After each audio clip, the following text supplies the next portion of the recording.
Now, here's Josh with our top story this evening. We have a lot to talk about. We do indeed. It's my favorite topic. The FIA. Here we go. Are you sitting comfortably? Then we shall begin. The FIA's new guidelines cracking down on drivers using swear words has already rubbed people in the Formula One paddock the wrong way. Now, the World Rally Championship drivers are showing their frustration. Despite rivalries on the track, the WRC drivers and co drivers have come together in a way we've never seen before in rally racing.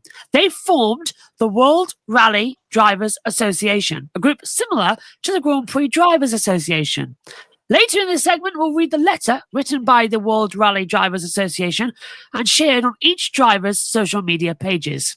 The formation of this group occurred after Hyundai driver Adrian Formo was fined for dropping an F-bomb during the televised broadcast at Rally Sweden. The photo courtesy there of Hyundai Motorsport. Now, while most would agree that consistent use of profanity has no place in a professional or family like atmosphere, many seem to think that the FIA, under the leadership of President Mohammed bin Sulayem, is taking things way too far in this whole situation. Last month, the FIA issued new guidelines regarding penalties for using swear words that could see drivers fined, receive race bans, or lose championship points. However, according to Sky Sports, the FIA have updated the penalties for swearing as well.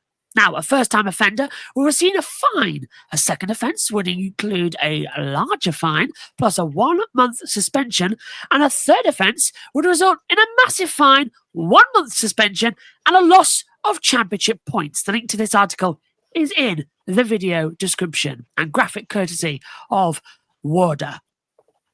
Now, is the formation of the World Rally Drivers Association a good thing for WEC drivers? And what's your take on the FIA's updated guidelines for swearing? Kobe, we'll start with you. Well, Josh, when I was preparing for this topic, I had to do a lot of reading on this new World Rally Drivers Association, and from what I was getting is that this has actually been around for quite a while now, but in an unofficial capacity. But Mohammed bin Sulayem and his so-called leadership has basically forced these drivers to make it an official thing. So now we have World Rally Drivers Association, also known as WoRDA, and in order for the rally drivers to stand together and united on a cause that they feel very passionate about, I think it's important, for them to have a formalized group like this, because if you don't have a group like this, you have this driver saying this driver saying that, and the message won't be unified. I think that this is a great thing for them, because if they have concerns, they can voice it. Like I said in the open, it may fall on deaf ears, but at least you have a group here, and you see right here on the screen all the drivers and co-drivers who have signed on to this group, because they're really frustrated with the way things are going with the FIA, which sounds very familiar, because we've been talking about this in the sense of Formula One for many months now. And like Josh said, it's been his favorite topic, and I can just hear the passion in his voice when he was reading the script to show you how passionate he is about this. Just wait till we get to the end of this segment, folks. You need to grab your popcorn, your favorite drink, because Joshua Burch is going to have a lot to say on that. But getting back to World Rally Championship drivers, I think this can be a good thing for them, but I don't know if it will be successful at all. And in regards to the updated guidelines for swearing, I'm going to say what Max Verstappen said in the preseason. He said the FIA have basically, lost sight of what's most important here. Like, we're focusing on this when we should be focusing on more important issues. And like you were saying, obviously that most people would agree that when it comes to swearing, we shouldn't be a Marshawn Lynch. If you guys know who Marshawn Lynch is, former NFL player.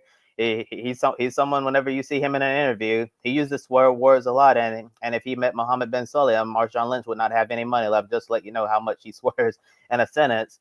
Yeah, but I don't think we have that major problem across motorsports, especially in the FIA sanctioned championships, because I watch a lot of these championships, as many of you do as well, watching at home.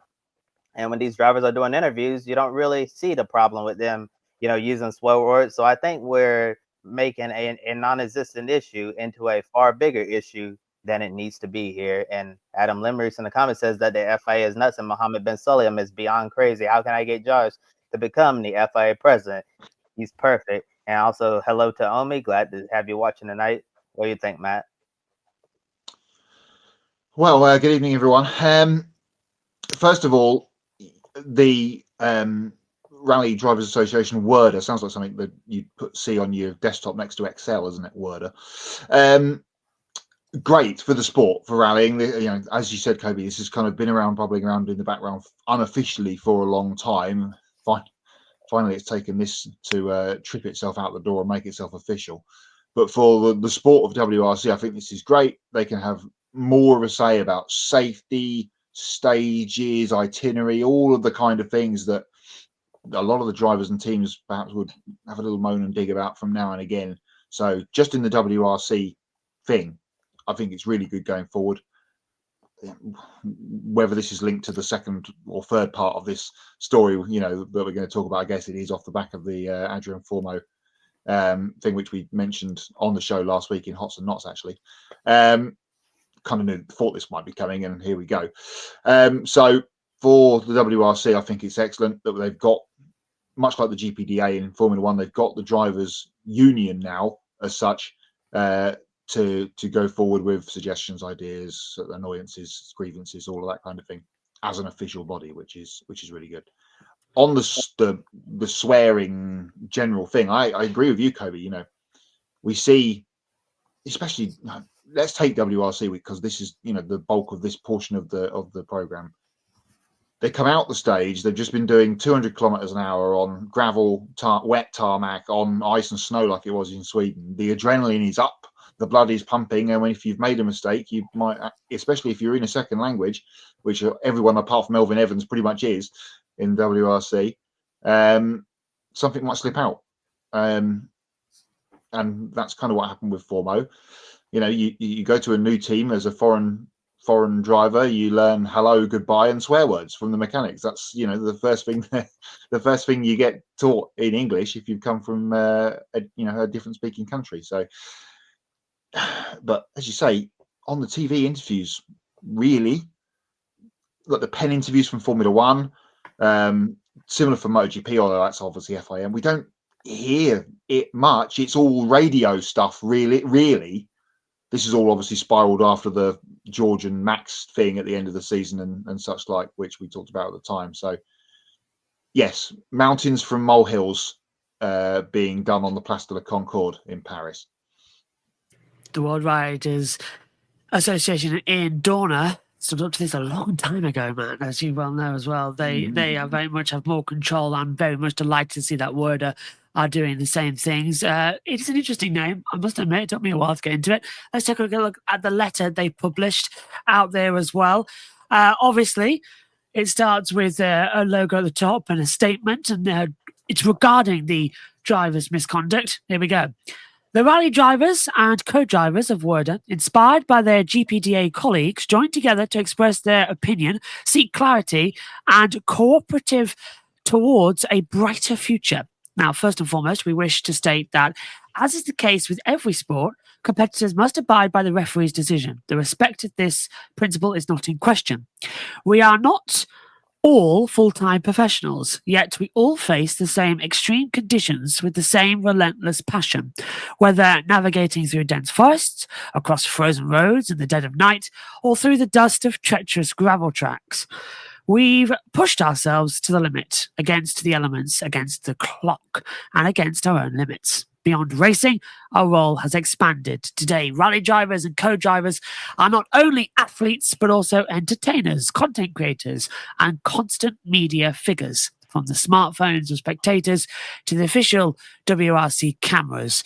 We are expected to be available at all times before, during, and after competition, from dawn till dusk. WoRDA has always recognised our responsibilities and commitments to collaborate in a constructive way with all stakeholders, including the FIA president, in order to promote and elevate our outstanding sport for the benefit of all. In recent months, however, there have been an alarming increase in severity of the sanctions imposed for minor, isolated, and unintentional language lapses, underlined. This has reached an unacceptable level. We strongly believe that 1. Common coagulism, I hope I've pronounced that right, otherwise I've stuffed it already, cannot be considered and judged as equal to genuine insults or an act of aggression. No mother tongue speakers may use or repeat terms without full awareness of their meaning or connotation. And seconds after an extreme adrenaline spike, it is unrealistic to expect perfect and systematic control of emotions. And then they put this bit in bold. Rally is extreme. Risk level for the athletes, intensity of the focus, length of the days, all the limits are reached. In such a case, we question the relevance and validity of imposing any such of penalty. Moreover, the exorbitant fines are vastly disproportionate to the average income and budget in rallying. Who wrote this? Did they get a thesaurus out? We are concerned with the public impression that these excessive sums create the minds of the fans that suggesting that this is an industry where money doesn't matter. This also raises a fundamental question, where does the money from these fines go? The GPT asks the same question. The lack of transparency only amplifies concerns and undermines conflict in the system. Surely, the negative impression surrounding these penalties far outweigh the impact of any language lapse. We call for a direct communication and engagement between the FIA president and WoRDA members to find a mutually agreeable and urgent solution. Sportingly, the rally drivers and co-drivers members of WoRDA. Seriously, who wrote that bit? They had a thesaurus out. They're tripping up everyone. And you can tell somebody wrote that and they went, right, this needs to sound clever. Someone get the thesaurus. We can't swear. Find another word. Wrote it in a rage and then had to go and run it through. Through Google. How many times can we use the F word, the C word, and everything describing the president? No, we can't do that. It's ridiculous. So, I must admit, fantastically written, but my God, I read that twice before we went on air, and I read that when it first came out. I still tripped over it. I don't know how Mohammed Ben Salim's even going there. He's probably still there scratching his head, trying to write and find up the words the same as we are. Okay, Matt, starting with you. What's your reaction to this letter? It was very strong. Very strong. Some, good and solid points made, as I kind of explained in my previous answer. Let's not forget in all of this, before Mohammed Ben Salim is who we know him to be now, he was a rally driver. So in the Middle East and Championship and such like, and a good one too. He was champion a fair few times without Wikipedia-ing. I'm not sure how many, but he was a good level. So he knows the sport. You would think he knows the emotions of the drivers and the co-drivers, and now, especially in the last few years, since we've had WRC Plus NE Rally TV, as it's now called, over the last couple of years, the cameras are on them fairly much all the time. The cameras in the car in the stages, post-stage interviews, the mix zone back at service. More in interviews in the afternoon after the end of the days. They sometimes, depending on the itinerary of the days, they're getting up at 4 a.m.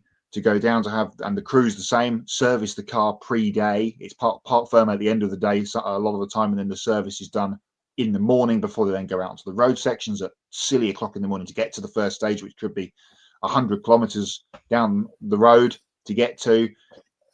Let's say on a standard WRC day, that's 6 stages with a service, sometimes not even a proper one, a remote service in the middle where they've got to get involved and change tyres and fix any damages they've got. 3 stages in the afternoon, and then again more media duties, debriefing with the team. It's a very, very long day for the crews. Not like a Formula One driver. I know they've got a lot of media duties and stuff to do, but let's say on a Friday of a Grand Prix, it's 2 90-minute sessions or an hour, whatever we are now, I lose track, of driving time, and then their day is done. The WRC crews are on the road a lot of the time. Are we going to see now Thierry Neuville drop the gun on himself while changing a tyre and swear and now be fined? I'm being silly, but this could happen.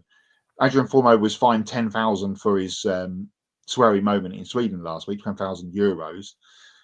Contrast that to Luis Rubiales, who, of course, kissed the Spanish soccer player after their World Cup win, however long ago that's dragged out so long I lose track. He's been fined 10,000 for the kiss that was seen around the world. He's been given the same amount of monetary fine, which he's going to appeal, as Adrian Formeau for saying F on television. What are we doing? What seriously, what are we doing? Yes, Matt, it's just silly, isn't it? That we even have to waste time talking about this on the Agreed. air. Yeah, it's just unfortunate that this is what we're discussing, and instead of discussing what rallying is supposed to be. As I said perfectly in that letter, rallying is extreme, and what makes the World Rally Championship one of the most unique racing series in the entire world, because what these rally drivers and co-drivers are doing, it's some pretty gnarly, hairy stuff. And we should be talking about their talents and praising them for all of the risks that they take, because this is a very dangerous form of motor racing. But instead, we have to talk about the FIA imposing these stricter guidelines that really make no sense. Like I already said, they're making a non-existent issue an issue by trying to put the drivers on a box. And all the time I see race fans making these comments all the time about drivers not being able to show their personalities. And when you have guidelines like this, you may put those personalities further in the box, and then you're going to be wondering how come we don't have any personalities in World Rally Championship? How come we don't see any emotion from these guys? Why are they so robotic? Here's your answer. Because the drivers are afraid. Like, if I say this, am I going to get fined?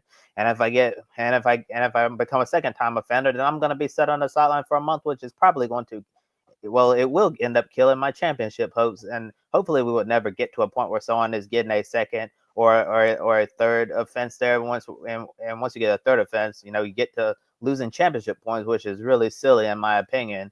And like I also said in the last question, I don't really see an issue, with drivers swearing consistently all the time for this to even be a problem. I think that this was a really well written letter from WoRDA here. I thought the point that's really important here is that when it says seconds after an extreme adrenaline spike, it's unrealistic to expect a perfect and systematic control over emotions. And as fans of sports, you want to see these athletes out there having those emotions. Someone wins the race, you want to see them celebrating and saying whatever. You don't want them to have a leveled down reaction like, yeah, I just won that race, it was great, and then you move on. You want to see them celebrate, and even if they do give off an F yeah and all that. And I know we've seen that before, and it's just an unfortunate situation that the drivers have been put in this box. And hopefully the FIA will listen. I'm not too confident about that at the moment, but it would really be nice if they could find some common ground on this issue. Quickly before you come back in, Josh, I was watching as you know, many regular viewers to the program will know I'm very much far behind on watching stuff. And I was watching the highlights of last year's Central European Rally the other night with the wife sat on the sofa next to me. They interviewed Oyt Tanak at some point during the said highlights program after a stage. And in typical Oyt Tanak monosyllabic, few words answer, whatever it was during that event, she said to me, well, that wasn't a very good answer to the question. Or was it just a silly question? I said, so I then obviously brought it forward to now. And I said, well, he can't say too much, because if he drops a sweary word, he'll be fined 10,000 euros. And the very much casual fan, the wife went, what? Oh, yeah. You're not allowed to speak anymore. More on that in a minute when we get to more things. Yeah, which you're going to roll into now. yeah. And Josh, before you begin, I actually wanted to add another point. If you're watching the Grid Encore show on Monday night, you saw Tanner Smith, one of our newest members of Grid Network, make his debut on that program, but been filling for Brandon Crossland. And during that show, our own Tanner Smith, he used a swear word during the broadcast, but he was reading the title of a documentary on Fox Sports. So if the FIA is watching, are you going to send Tanner a fine for that. Or if Danner, I will just find you here at Great Network for using that swear word. You can send $25 to my Cash App, and I'll go and have me a nice meal tomorrow for dinner after work. Do you know, you bring up a fantastic point, because I said in the chat, what could we get away with saying? I'm going to really enjoy Le Mans and wet coverage this weekend. You know why? A one bastard. It's his name. It's his name. What the hell do we do? Are you going to get fun? EB over there. Yeah, there he is. Good old EB. You know, that's all we have to call him. Driver on the wall. I physically can't deal with this. I've had 2.5 hours sleep. I've been thinking of this all day. It's been driving me at the wall. It's just, right. I will support WoRDA 110%. Reading that letter. Thank you. Right. Are you ready for this? I feel like where's this? Where's Taylor when you need him? What are we doing? Well, I was channeling my Taylor Twellman, Ben. Where is Sylvester Stallone? That's what we need right now. Demolition Man, right now. Just rail it off. Real. I didn't have a bad time. Just see that movie and go, yeah, that's it. That's it. Right, are you ready, everyone? It's time for a rant. You ready?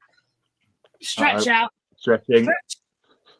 Do the Murray Walker lunges. There you go. Right, you ready? Right. I've been looking forward to this because before we move on, a biggie. And when I say biggie, I mean this is possibly the biggest misstep the FIA president has done so far in his career. A step that very much could lead to him not being elected president in the upcoming elections later on this year. In terms of how much of a misstep this is the equivalent of the current battle between the President of the United States and the Prime Minister of Canada. This is big. Motorsport journalist Andrew Benson from BBC Sport came out with a troubling report today at the end of testing of day one about the FIA president, Mohammed Ben Sulayem. The link to this story is in the video description below, because earlier today, some key members of the FIA weren't allowed to attend a meeting of the organisation's World Motorsport Council. Robert Reid, the FIA president's deputy for sport, and David Richards is the United Kingdom's representative, were among those who weren't allowed to participate in the meeting because they reportedly refused to sign a non-disclosure agreement, or NDA. Now, according to BBC Sport, signing this particular document would mean that FIA members would be blocked from discussing FIA matters outside of official meetings. Now, this isn't nothing new. We've had NDAs before, and it's just in case anything gets brought up that they want to bring up in the future. In terms of official things that get released, they can talk about that. It's just a question of, do we add this in the future? Should we look into focusing on this? Like when Formula One brought in the sprint races, it was brought up at the World Motorsport meeting and discussed behind the scenes privately. NDAs are nothing new, but apparently Mohammed Ben Sulayem requested that everyone sign a new NDA, one that is stricter than the previous one, because he was getting concerned about leaks to the media. I wonder why. This is the latest controversy involving Sulayem, who previously faced backlash for making controversial comments on women, making changes to reduce accountability for wrongdoings by himself, creating a revolving door at the FIA, and enforcing very much stricter rules to police driver behaviour. Here's what an FIA spokesperson told the BBC when asked about the NDA as well. This is the FIA statement as well. As is routine in all organisations, including the BBC, the FIA implements procedures, including non-disclosure agreements, to ensure confidential relationships between all parties, to safeguard personal information, and to protect our regulatory interests. Unauthorised disclosures of confidential information undermines our ability to fully fulfil our mission and adversely impacts our capabilities to generate revenues to support our member clubs in our shared objective of growing motorsport participation, increasing accessibility, and cultural innovation. The steps we have taken to preserve confidentiality has been overwhelmingly supported by a super majority of World Motorsport Council members.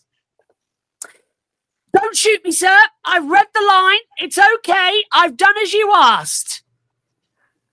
Unbelievable. we go back now to the two most notable officials who weren't allowed to participate in the World Motorsport Council meeting. Reid was an important member of Salayam's presidential team, but he has reportedly fallen out of favour with Salayam. Richards supported Salayam when he was elected president of the FIA, but he voiced some concerns about changes made by Salayam. Now, with Salayam planning to run for re-election later this year, and no one launching a presidential bid to unseat him yet, the very last paragraph of this BBC Sport report is very concerning. Benson said that FIA insiders have speculated that Salayam could make further rule changes that would make it difficult for anyone to run against him in this election. Well, before we get into that as well, we've also learned today that because these two members were not allowed to be part of the World Motorsport Council meeting, it is currently under suspicion that all things that have been announced today by the FIA, that's including the Monaco 2 stopper as well that's come in. ABB now will continue as the supplier for the Gen 4 engines of charging supplier in seasons 13 to 16. The new qualifying format for the Macau Grand Prix in the GT World Cup. Matt, to your point as well, the historic Rally European Championship with a new improved calendar. The FIA TCR World Ranking Final, new standalone touring car event approved. That now is all going to go up in the smoke as well. The DC2 and DC3 drifting vehicle specifications as well. The Asia Pacific Rally Championship calendar for this year as well. All of that could be deemed illegal because of this ruling to not allow two members in, because as is stated in the FIA rulebook, all members are and must be allowed a vote. They have not. So, Kobe, starting with you on this one, how alarming is this recent report? My God, this is worse than the Iron Curtain. Well, before we get into that, Josh, let me make sure I have this straight. So he allegedly wants this new NDA to prevent leaks to the media, and we're talking about a leak from the media today. so that is what we're doing. 10 out of 10. but in all seriousness, this is extremely alarming. I read that whole article multiple times, and the most important thing I took out of that was from that last paragraph that you just read, Josh, that FIA insiders are very concerned that Mohammed bin Sulayem is going to try to push through a new rule that's going to make it difficult for anyone to run against him. And when that happens, what do you call that? A dictatorship, right? And that's not what we want. I believe in democracy. I believe in free and fair elections, and I believe that the FIA presidential election should be free and fair. And if anyone wants to go run and try to unseat Mohammed bin Sulayem, they should have the right to do that. And we shouldn't even have to think about the possibility of him trying to exercise his power and all the yes men that he's put in place at the FIA to try to make this a possibility where he can just run unopposed and then he's going to stay in power. And then there's no telling what Mohammed bin Sulayem would do after that. This situation is just getting very serious, and I have no idea what's going to happen next. But it is very unsettling, this whole situation about the NDA to further silence people.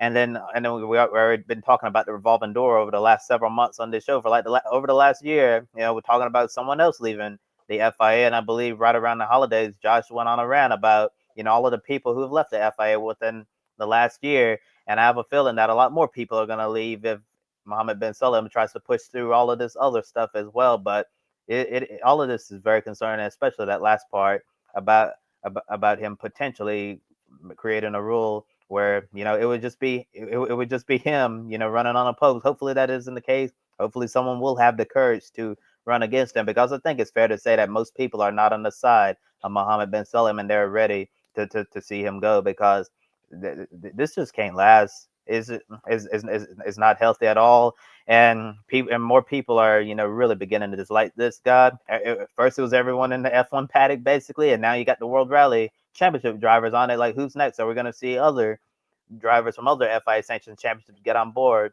against Mohammed bin Sulayem? I think I really think that people at this point would back Rocky from SpongeBob as FIA president over Mohammed bin Sulayem at this point, because it has gotten so bad. And given Mohammed bin Sulayem's behavior, I'm honestly afraid if someone were to run against him for the FIA presidency and Mohammed bin Sulayem were to lose his election, I'm actually concerned that he would not accept the election results.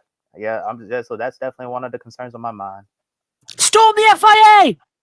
Well, to that point, has MBS invaded the FIA and then claimed that they got to him first? He's got the Senate. He wants to take the House. He's too dangerous. We're 31 minutes into this show. If this was a podcast, YouTube show, whatever, about the MLB, the NHL, the NFL, the ATP, PGA, golf, the FA, football in the UK, I take officialdom in terms of match officials out of the conversation. You don't hear squat from any of them. They get on with the job and they do it right. And all we do, it seems, on this show is talk about the FIA and the man at the top who has to be the headline. Because, okay, Max Mosley had his issues. Much talked about, we've mentioned it a few times on this show. But he got on with stuff. All the safety stuff in the 80s and the early 90s, especially Aaron Senna's death and such like. They got on with it and they got the job done. John Todd was MIA. He wanted his Nobel Peace Prize. I stand by that to the day I die. He wanted his Nobel Peace Prize for road safety. He didn't get it. But he wasn't really concerned about things happening on racetracks or rally stages, really. Interesting that the two people that were left out of said World Motorsport Council meeting in the Bahrain paddock today were British, not before Christmas. Who did Mohammed Ben Sulayem say was biased against him? The British media. Again, what are we doing? There's only one way this is going to end, and it's probably going to end. Well, I'll tell you what, the next 2 weeks are going to be interesting, aren't they, before we get to Melbourne for the Grand Prix? I've just got this feeling that we're going to be somewhere, I don't know, Japan. That's coming up first half of the season. Miami, Spain, maybe even Monaco, as you mentioned, Josh. We've had that pit stop thing being talked about today and ratified. We're going to have cars go to the grid and all of them come into the pit lane like Indianapolis, aren't we? It's going to happen. Yeah. Because you know why? We are... I hope you can hear this. Oh, it's not played. That's what gone well.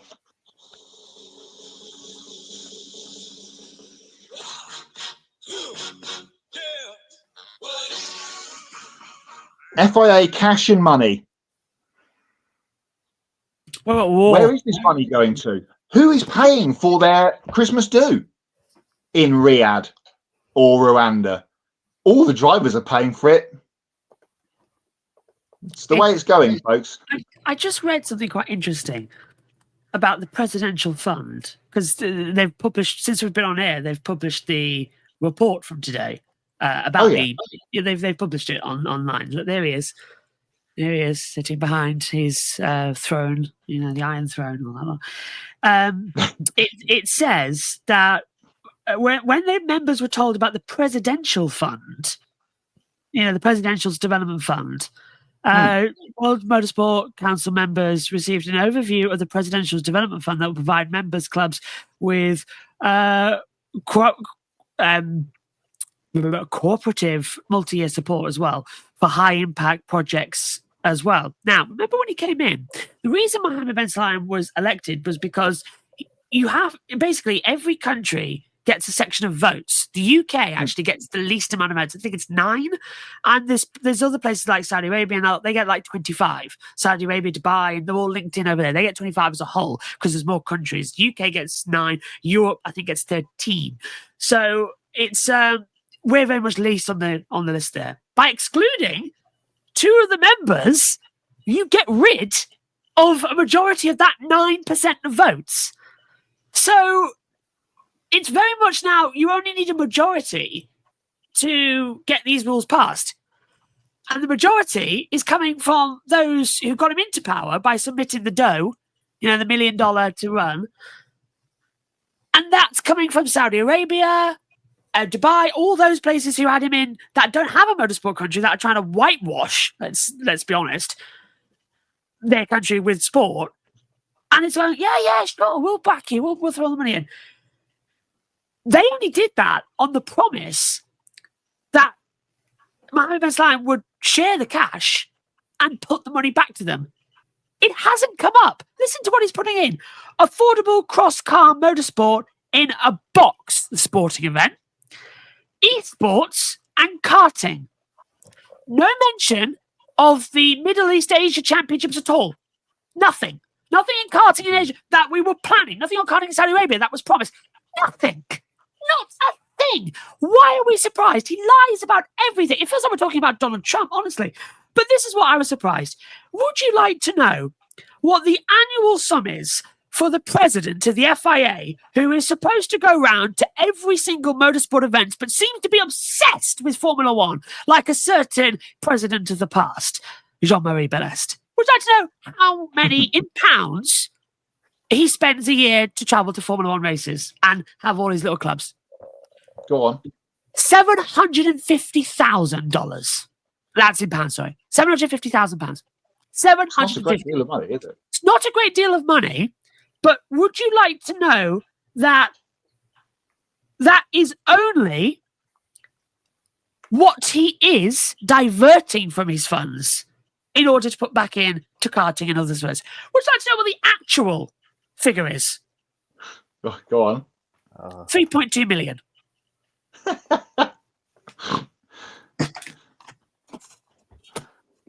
What are we doing? It's like Donald Trump today. He had those. He's just announced the gold cards, hasn't he, to buy citizenship? The Trump gold card has come out. Oh, It costs $5 million. Well, the other one that came out, the one that you could buy before, cost $1 million. The one that you could buy for a residency of the United States of America, that cost $1 million. Question. So he's got 4 million more. So what's he doing? What's my man's life? Has he gone to the corrupt president's FIA gala or something? I don't get it. Everything I'm seeing from this guy is just more and more lies, more and more corruption, more and more. He's backing himself into a corner and he's pushing motorsport to a breaking point, as you said earlier, Matt, about drivers walking away. Go on. But there is going to be something, isn't there? We talked about this a few weeks ago, even before Christmas. It's bubbling, and something is going to happen. If it happens at a Grand Prix, or even what's going to happen at WEC on Friday for Qatar? What's going to get said, mentioned, the unsaid? Devon, hello to you, says the FIA president is the new Seb Blatter of motorsport. Yeah, perhaps to use a soccer analogy. Who, Josh, you'll probably remember because I can't. Who ran against MBS in the last? Because I remember it was Jean Todt beat Ari Vatanen. I remember that after Max Mosley stood down, but I don't remember who. I probably should have googled, and I can't be bothered. But who ran against him? I think he ran unopposed. That's what I'm thinking. Yeah. Hang on. I have got it written down because I've got a note back from that eventful night in 2021 when I said, oh, yeah, Jean Todt's gone, hasn't he? So who's he come through? 2 proposals. It was Graham Stoker, who... Yes. Oh, hello. Do you know what his mandate was? FIA for all. Do you know what Mohammed Ben Salam's mantra was? Cash is king. Close. FIA for members. Yeah, basically. Yeah. Now, It's our boy. Motorsport UK and the RAC, David Richards is the president of Motorsport UK. Yeah, they favoured Mohammed Ben Salam, but quite a lot of the others had Graham Stoker, who Graham Stoker's been around motorsport for years, isn't he? Did they favour him though, or was there a brown envelope, passed under a table somewhere in Paris? He was the deputy head for sport, wasn't he? Under Max Mosley, in 2009. Do you remember? He was, in fact, it was Graham Stoker who was actually quite crucial in stopping that breakaway in Formula One. He got Braun signing the deal, and that eventually tippled Ferrari, tippled Williams. He kept it all in. But he was in British politics, wasn't he, for a number of years? Yeah, if I'm not very much mistaken, because wasn't he involved in the, the Bernie Ecclestone $1 million? No matter how many times you try and get rid of it, it always comes back to you. in 1997 to come through. Yeah, so he's a very experienced man. And I think they went for younger and they realised they had a dictator.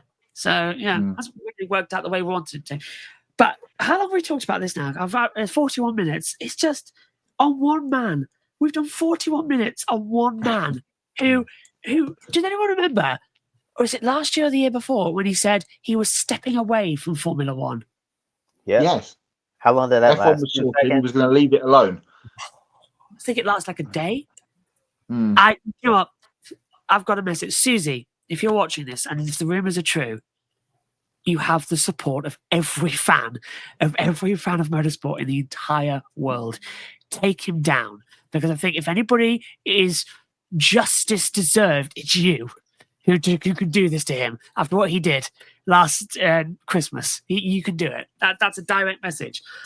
I'd vote for her 1,000,000 times over, and I think half the people would. Right, closing thoughts, chaps, on the Miami Red Line, because let's not forget George Russell swore today on Viaplay when the power went out. We'll get more to that later. Could that trigger it going to Australia? Because that's a swear. But is it an FIA event? Because it's pre-season testing, but it's run by FOM, but managed by the FIA. This is official. Well, much like the launch last week was a FOM event, gray area. Although, yeah, exactly, very grey, a dusty grey, let's say, because it's in the desert.